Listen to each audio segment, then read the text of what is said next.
జ్యోతి, కృష్ణ శతకంలోని పద్యాలు బాగా చెప్తున్నా కదా, ఈరోజు కూడా మరో 2 పద్యాలు చెప్పు. సరే. నారాయణ పరమేశ్వర ధారాధర నీలదేహ దానవ వైరీ క్షీరాబ్ది శయన ఎదుకుల వీరా నన్ను గావుము కరుణ వెలయగ కృష్ణ.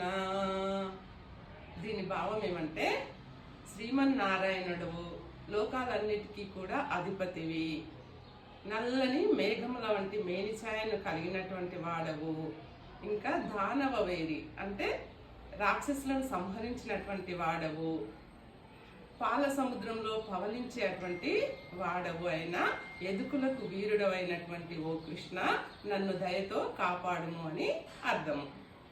ఇంకొక పద్యము.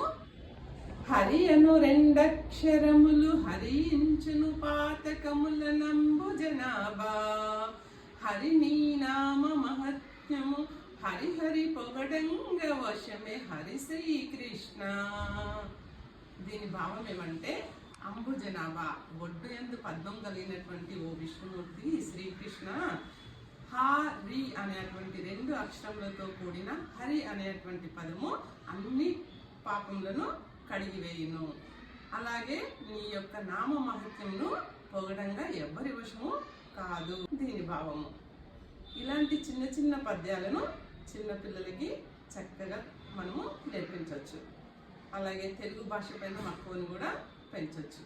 మరి నా ఛానల్ నచ్చితే please like, share and subscribe.